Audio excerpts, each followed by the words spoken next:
pela disposição e sensibilidade de escutar a Tua voz e se encorajar para compartilhar conosco o que Tu queres falar, Senhor. Que nada atrapalhe essa graça, essa unção que Tu queres fluir através da vida do Paulinho. E declaramos que queremos ser uma boa terra para receber sempre a Tua boa semente, Senhor, para dar muito fruto. Em nome de Jesus. Amém e amém.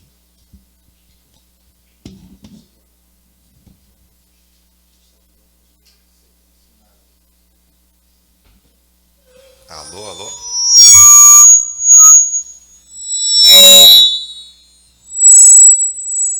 Dá para usar esse aí. O negócio vai ser poderoso. Qualquer coisa eu uso esse aqui, viu?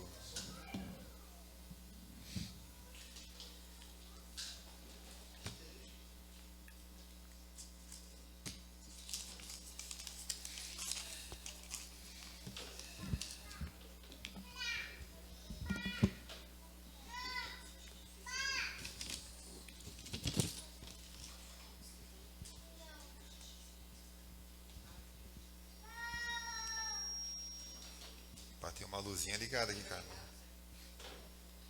Vou deixar para ti. Bom, boa noite, irmãos. Uma alegria, né, estarmos em família.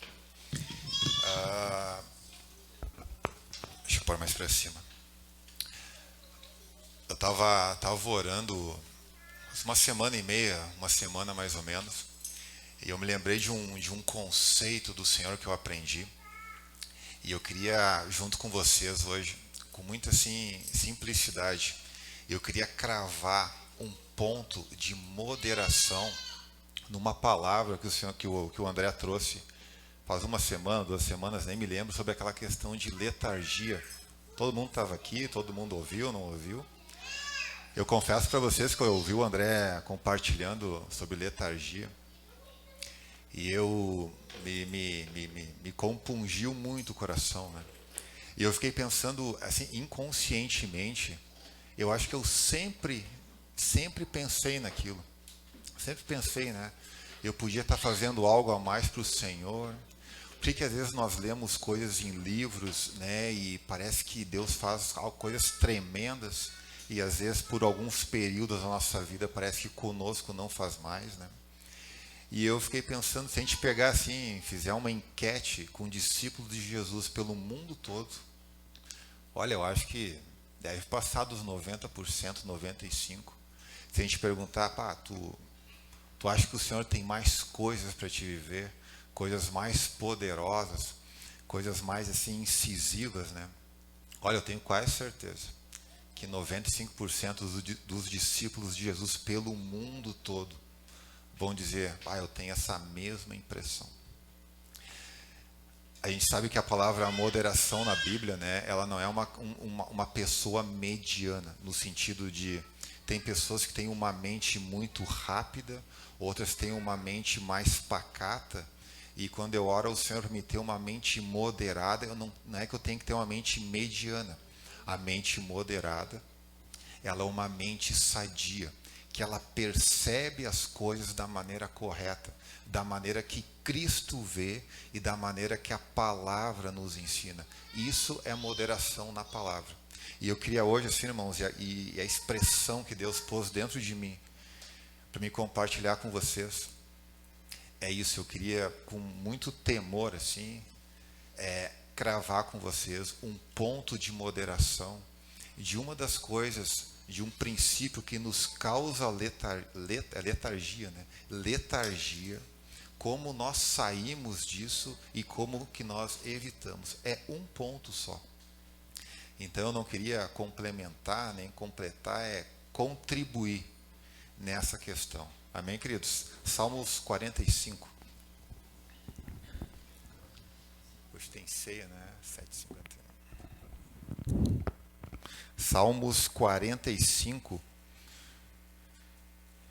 versículo 10. Salmos 45, versículo 10. Eu acho que a minha Bíblia aqui talvez um pouco diferente, mas não deve fugir muito. Salmos 45, 10 fala bem assim, irmãos. Ouve, filha, e olha, e inclina os teus ouvidos, esquece-te do teu povo e da casa do teu pai. Nós sabemos, irmãos, sempre que nós lemos no Antigo Testamento uma expressão de um relacionamento entre um rei e uma mulher, automaticamente o Espírito Santo joga dentro de nós, né, que isso é uma sombra do relacionamento da igreja com ele. No caso, a igreja somos nós, né?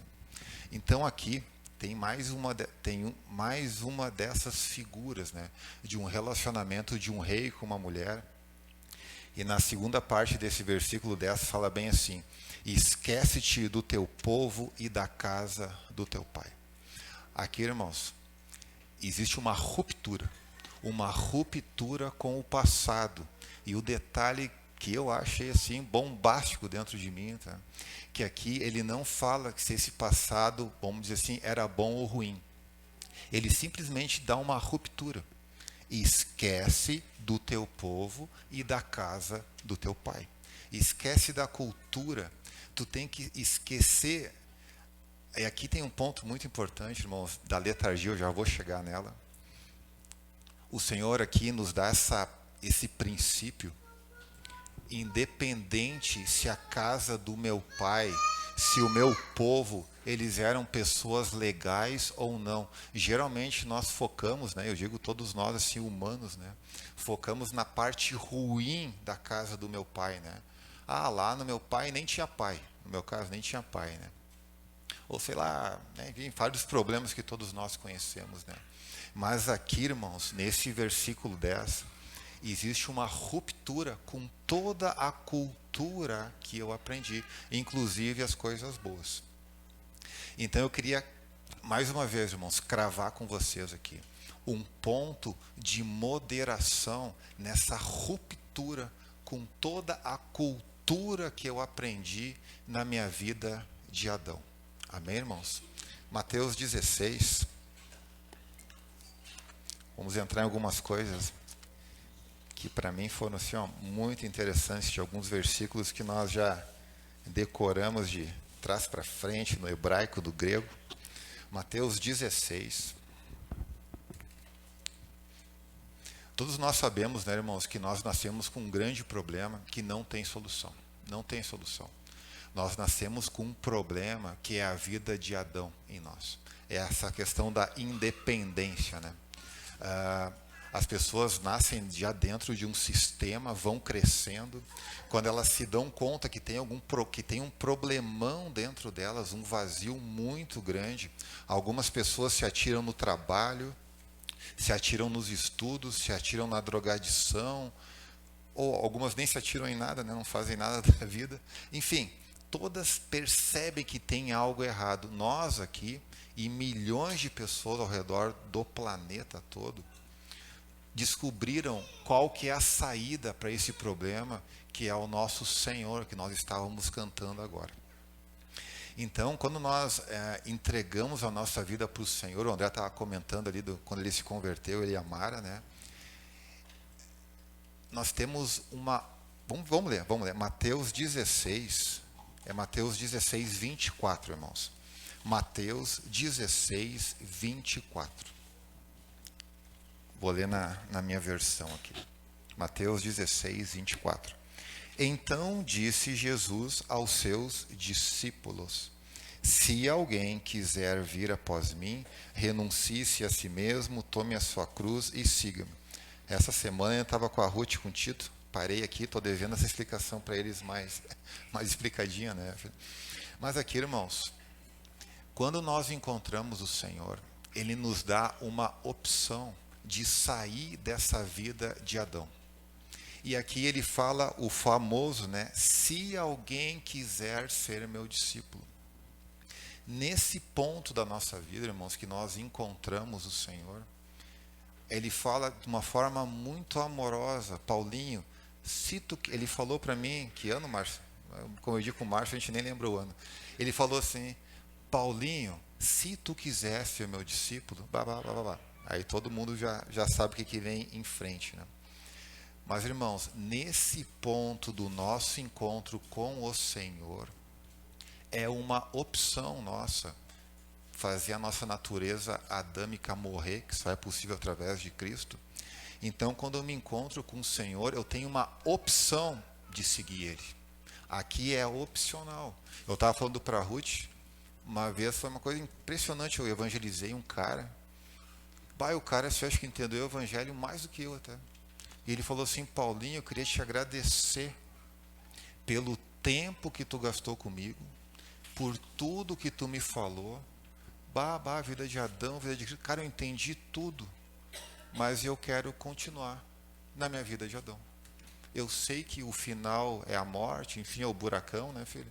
Eu sei, mas eu opto por continuar com a minha vida. Então, da mesma forma que esse cara optou por continuar na vidinha dele, nós todos aqui, se alguém não optou por Cristo hoje à noite, né? Aqui Jesus fala: se alguém quiser ser meu discípulo. E todos nós aqui, se não todos, quase todos, tomamos a decisão de seguir esse Cristo, seguir esse Senhor, entramos pela porta do reino, estamos num caminho rumo a um alvo. Amém, queridos? Romanos 6. Deixa eu apurar aqui que eu não quero me demorar. Romanos capítulo 6.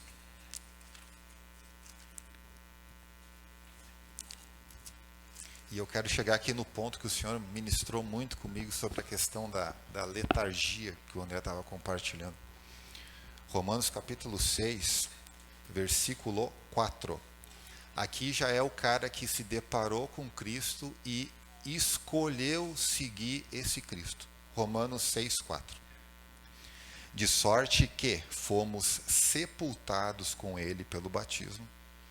Aqui não fala que a gente deve nos sepultarmos, né? Fala que nós já fomos sepultados com Ele pelo batismo, a porta do reino, na morte.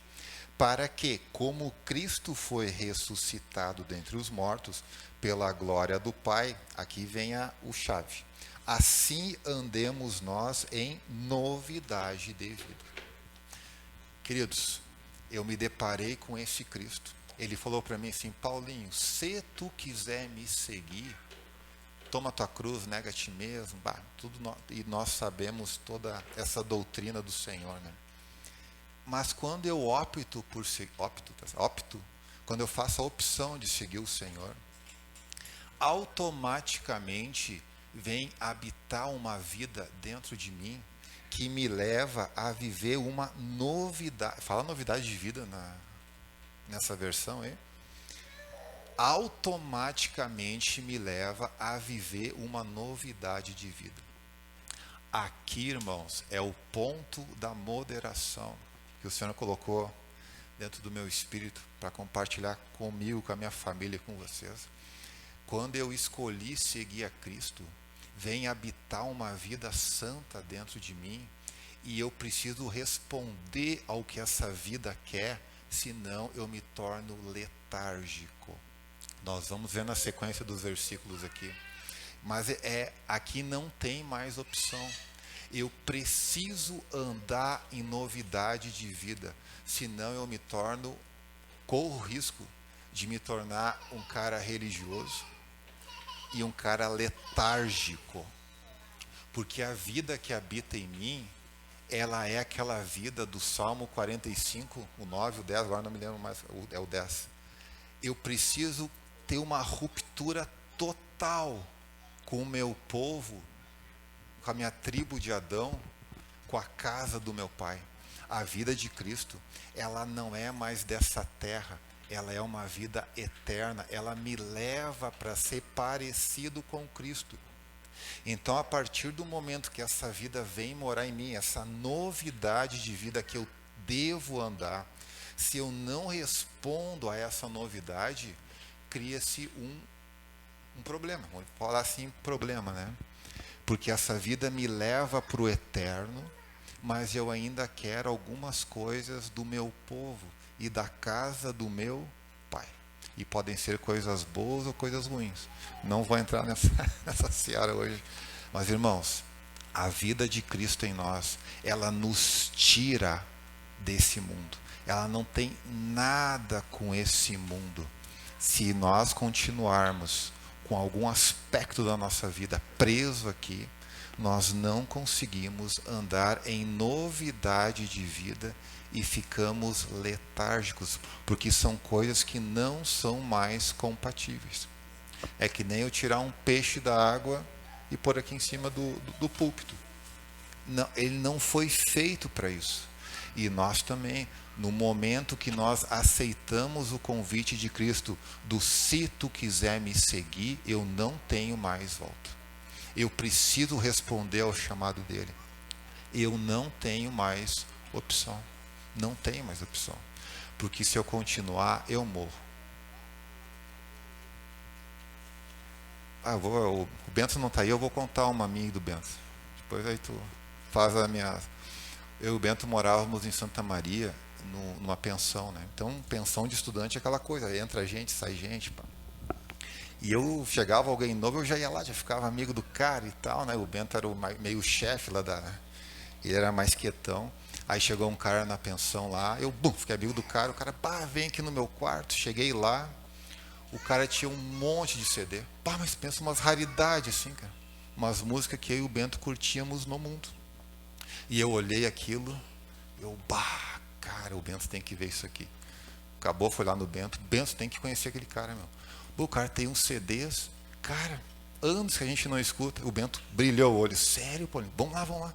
Aí fomos ver o Bento não saía do quarto, né, mas aquele dia ele resolveu sair. Chegamos lá, o Bento ficou um amigão do cara, mas pensa um amigão, o Bento fechadão, né, amigão do cara. Resumindo, o Bento saiu com 2 CDs emprestados. Eu e o Bento voltamos pro quarto, fechamos a porta, sentamos, o Bento vai me... Nossa, cara, que sonzeira, que sonzeira. E ficamos, bota 5, e um delírio da alma. Irmão, sem mentira, o Bento talvez ele ouça esse pedacinho um dia. Acho que não deu 10 minutos nós ouvindo. O Bento, Paulinho, me deu uma dor de cabeça, cara, vou ter que me deitar. E eu começou a me dar uma angústia, uma tristeza, uma loucura dentro de mim. E nós, Eu falei assim, Bento, vamos orar, cara. Tem demônios aqui dentro, cara. Porque, irmãos, nós fizemos algo, não vou dizer que era algo errado. Ouvi um CD de uma banda. O que estava inconforme ali? Habita uma vida em mim e no Bento que não comporta mais aquela atitude. Esse que é o detalhe. Não é que, Paulinho, como é que tu foi fazer isso? E o Bento, então, cara, o Papa Gospel quase. Como que vocês foram fazer isso? Irmãos, a vida que habita em mim e no Bento não comporta aquela atitude. É por isso. Não foi assim um lapso de consciência, e agora? O que o André vai pensar? Na época lá os irmãos cuidavam de nós. Então esse cuidado que nós devemos ter, irmãos.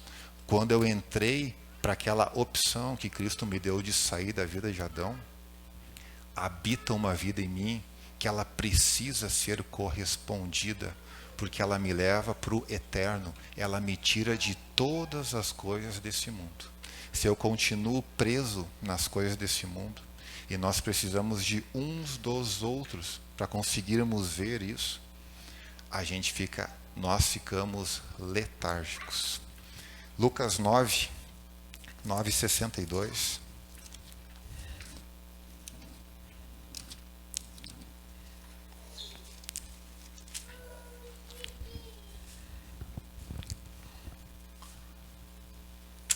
Lucas 9:62.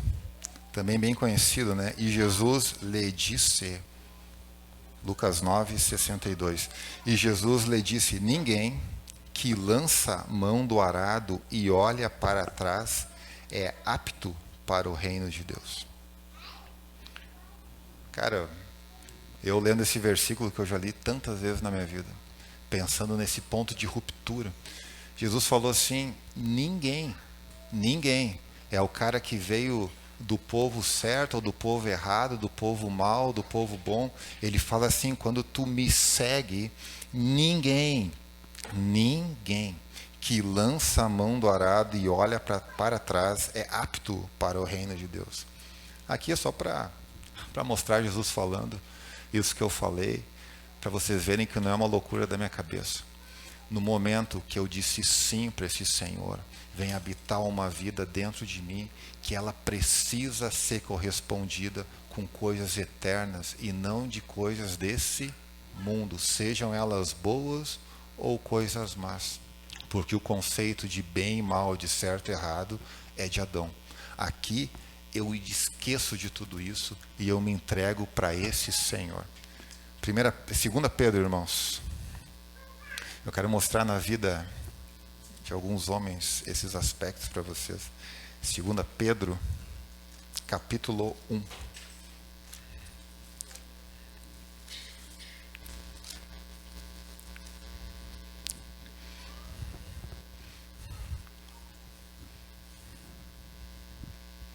Segunda Pedro, capítulo 1, versículos 8 a 10. 2 Pedro 1, 8 a 10.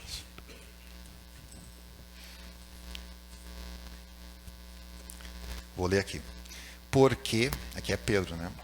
O capítulo está falando do Evangelho, né? Porque versículo 8. Porque se em vós houver e abundarem estas coisas, não vos deixarão ociosos, nem estéreis no conhecimento de nosso Senhor Jesus Cristo. Pois aquele em quem não há estas coisas é cego, nada havendo ao longe, havendo-se esquecido da purificação dos seus antigos pecados. Portanto, irmãos, procurai fazer cada vez mais firme a vossa vocação e eleição, porque fazendo isto, nunca, jamais tropeçareis. Aqui Pedro falando do Evangelho, né, ele usa aquela palavra no versículo 8, ociosos. Eu fui ver no grego o que é ocioso, e é preguiçoso mesmo, não tem nada de muito bonito, né? Mas tem uma expressão no grego de ociosos que é assim, ó, é quando eu tenho algo para fazer e não faço. Isso é ser ocioso. Parece algo lógico até, né? Bem óbvio, né? Mas na hora que eu li isso, e foi a única palavra no grego que eu procurei, o ociosos, é porque eu tenho que fazer algo e eu não faço. Eu me torno ocioso e estéril no conhecimento do meu Senhor. E olha o versículo 9. Pois aquele em quem não há estas coisas é cego, nada havendo ao longe. Quando nós não respondemos, queridos, a essa vida que habita em nós, nós nos tornamos cegos. Cegos, o cara não vê. Eu não consigo ver que a minha filha está com problema, que o meu filho está com problema, que a minha esposa, que pior que eu mesmo estou com problema, eu me torno cego. E quando eu falo problema, não é que eu matei um cara ontem e a polícia atrás de mim, não. São coisas da casa do meu pai, do meu antigo povo. Eu me torno cego, eu não consigo ver. E essa vida que habita em mim não consegue, eu ia falar explodir para fora, mas explodir já é para fora. Eu não consigo explodir, eu me torno cego. E olha só que mais coisas acontecem comigo. Eu nada vendo ao longe, eu não consigo mais, eu perco a visão do meu alvo, eu fico bobão no caminho, cara. Eu fico cego e perco a visão do longe.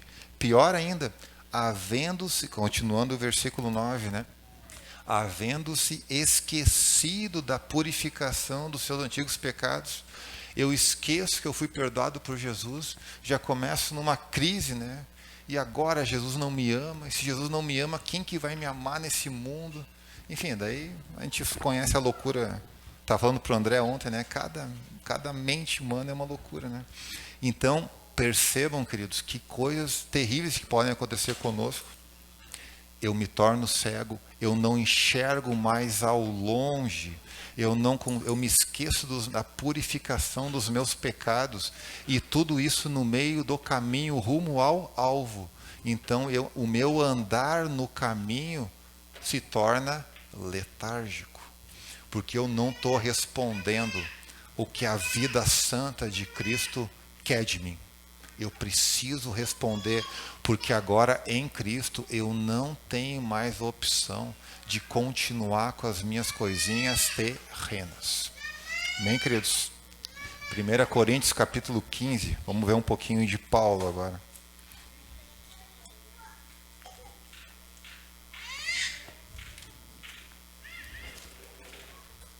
1 Coríntios.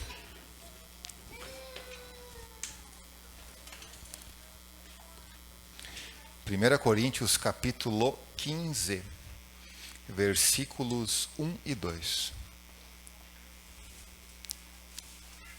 1 Coríntios 15, 1 e 2. Aqui é Paulo agora, né? Eu falei primeira ou segunda? É primeira, tá? 1 Coríntios 15, 1 e 2.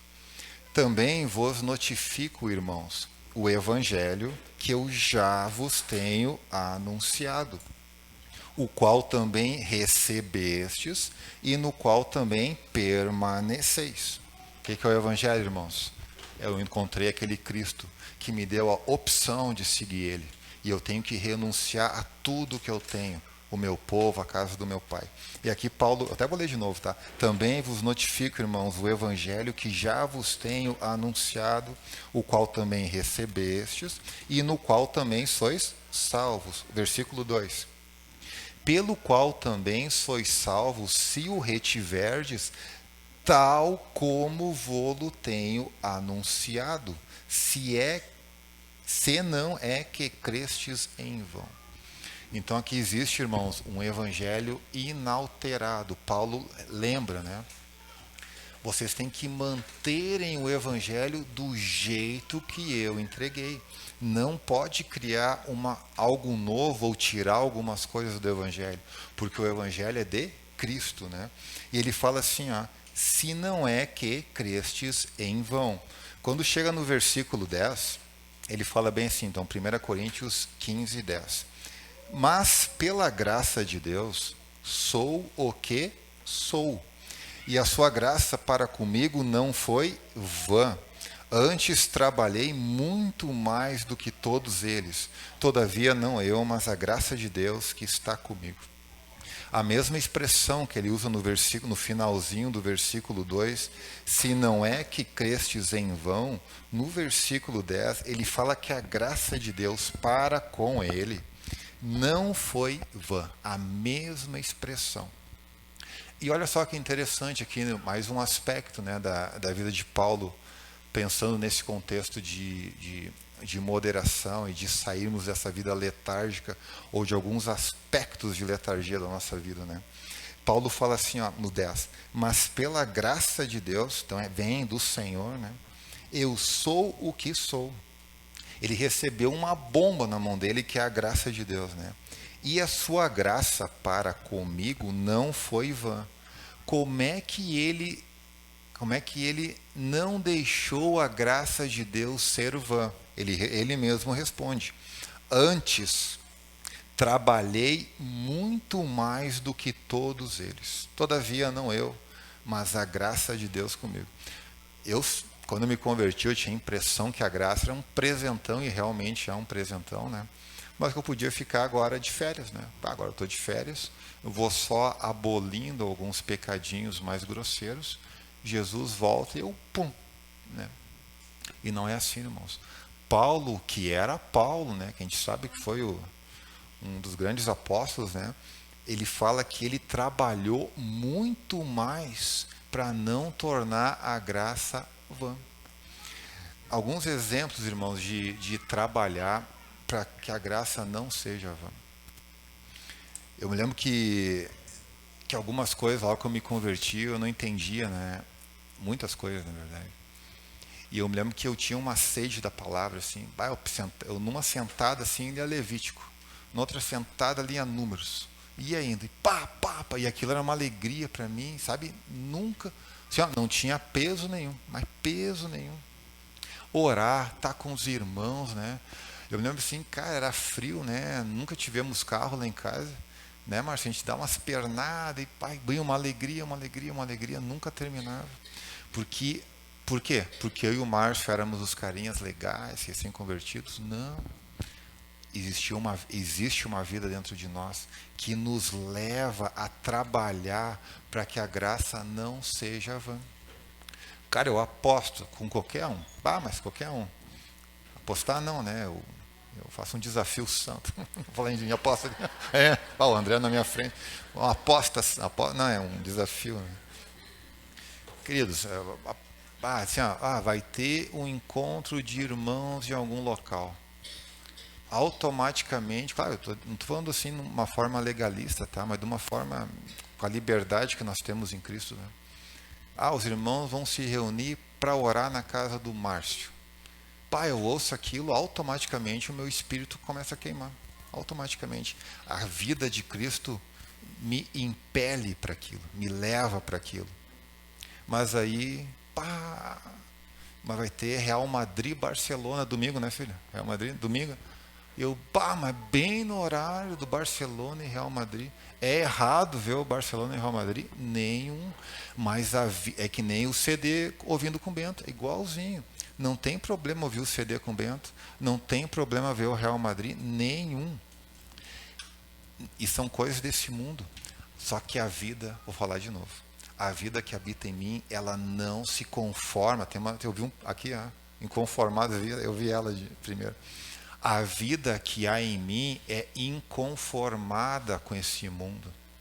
É por isso, irmãos, que nunca na nossa vida vai estar tudo perfeito. Eu oro pela minha esposa, pelo meu filho, pelo colégio, pelo meu carro, pelo meu trabalho. O Senhor me abençoou esse ano em tudo, em tudo. Só o motor do meu carro fundiu 3 vezes esse ano. Mas foi uma benção. Por que o motor do carro fundiu 3 vezes nesse ano? E tudo muito abençoado. Porque se Deus nos abençoa em tudo, nós corremos o risco. E Ele pode abençoar em tudo. Mas se Ele fecha todas as pontas da operação, né? Se Ele fecha tudo, eu corro o risco de me acostumar com esse mundo e eu perder a visão do longe que Pedro falou. Amém, irmãos? Aqui bem claro. Paulo recebeu a graça e ele trabalhou mais do que todos os outros, para que a graça não fosse vã. Então que nós também, irmãos, não venhamos em nenhum aspecto da nossa vida receber a graça de Deus de uma forma vã, no sentido de que eu recebi e eu não correspondi ao chamado do meu Senhor, que um dia eu disse sim para Ele. E a partir dali a opção acabou. Agora eu sou uma nova criatura, minha vida velha passou, a minha vida nova responde para o eterno. Se eu não respondo para o eterno, eu vou murchando, vou me tornando letárgico. Atos 13, irmãos, para terminar.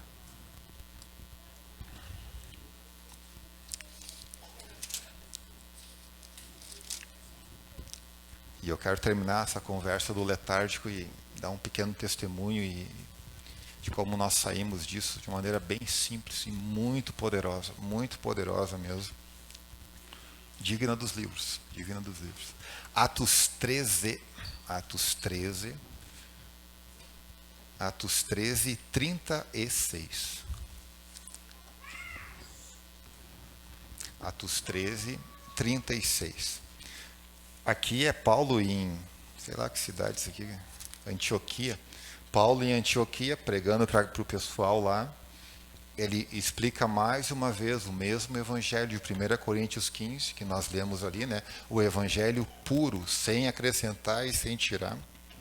E ele vai falando, ele chega no versículo 36, e ele fala de Davi e fala o seguinte: porque, na verdade, tendo Davi no seu tempo servido conforme a vontade de Deus, dormiu, foi posto junto de seus pais e viu a corrupção. Aqui, irmãos, o detalhe, Davi, olha só, tendo Davi no seu tempo servido conforme a vontade de Deus. Eu acho que tem algumas versões que falam tendo servido a sua geração. Olha que tremendo, irmãos. De tudo que a gente lê de Davi, o cara que fez, aconteceu, matava, mandava matar, é uma loucura aquele homem, né? Um guerreiro. O Espírito Santo resumiu Davi assim. Ele foi um cara, olha só que precioso. Pai, quando eu leio isso aqui, confesso a vocês que o meu coração letárgico em muitas coisas começa a queimar. Davi serviu a sua geração.